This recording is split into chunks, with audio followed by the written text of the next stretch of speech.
बंटी की जान आए खतरे में। क्या जीतेगा, काव्या का विश्वास या रिया का प्यार? सूरज और ईशा के झगड़े और बढ़ती टेंशन को देखकर महिका घर छोड़ने का मन बना लेती है। उसे ये लगने लगता है कि सारी टेंशन की जड़ में ही हूँ। महिका सबको चकमा देते हुए ब्लूटूथ के पास अपना एक नोट छोड़कर घर से भाग जाती है। ईशा ड्यूटी से वापस आती है और सबसे पहले महिका को ढूंढने लग जाती है। जैसे ही ईशा महिका के कमरे की तरफ बढ़ती है, ब्लूटूथ उसके सामने आ जाता है और महिका की दी हुई चिट्ठी ईशा को देता है, जिसे पढ़कर ईशा के पैरों तले जमीन ही खिसक जाती है। ईशा की आवाज सुनकर सूरज, ताइमा, काव्या और सब लोग वहां पर पहुंच जाते हैं और हकीकत जानने के बाद सबका शक सीधा आकाश पर जाता है। सूरज खुद को ही दोष देते हुए पछताने लगता है, क्योंकि महिका उसकी जिम्मेदारी थी। सब लोग महिका को ढूंढते ढूंढते दूर मार्केट पहुंच जाते हैं, लेकिन इन्हें कोई आइडिया नहीं होता कि महिका किस गली से आगे गई है।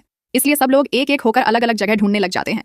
काव्या महिका को ढूंढते ढूंढते खिलौनों की दुकान तक पहुंच जाती है, जिसके पीछे उसे महिका के होने का एहसास होता है। काव्या तुरंत दुकान के पीछे जाती है और देखती है कि महिका बेहोश होने वाली होती है, अस्थमा की वजह से। काव्या तुरंत महिका को पानी पिलाती है और उसे होश में लाती है। महिका को संभालने के बाद काव्या तुरंत सूरज को फोन लगाती है, लेकिन इतने में वहां आ जाता है आकाश अपनी नई घटिया साजिश के साथ। आकाश महिका का अस्थमा बढ़ाने के लिए मार्केट में जानबूझकर एक्सपायर पटाखे फोड़कर धुआं और धमाके करने लगता है, लेकिन काव्या महिका को फिर भी अपने पल्लू से ढककर बचा लेती है। जब आकाश का प्लान फेल होने वाला होता है, तब वो खेलता है अपना आखिरी पत्ता, जिसकी किसी ने कल्पना भी नहीं की थी।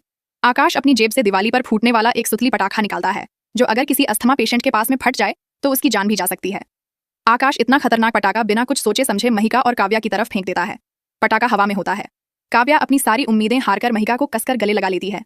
जैसे ही पटाखा इनके नजदीक पहुंचता है, बंटी स्पाइडरमैन की तरह छलांग लगाता है और उस पटाखे को फटने से पहले ही अपने हाथ से पकड़ लेता है, जिससे काव्या और महिका तो बच जाती हैं।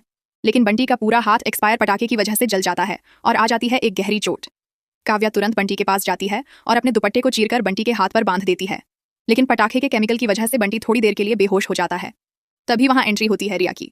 रिया बंटी को इस हालत में देखकर अपना होश खो देती है और तुरंत बंटी का सर अपनी गोद में रखकर उसे जगाने की कोशिश करती है। इसी बीच सूरज और ईशा भी पहुंच जाते हैं और सबको बचा लेते हैं, लेकिन काव्या ने रिया की आंखों में बंटी को खोने का खौफनाक डर और उसके लिए अपार प्यार देखा था। क्या अब काव्या हटाएगी शादी से अपना कदम पीछे या नहीं? अपनी राय कमेंट में जरूर बताएं।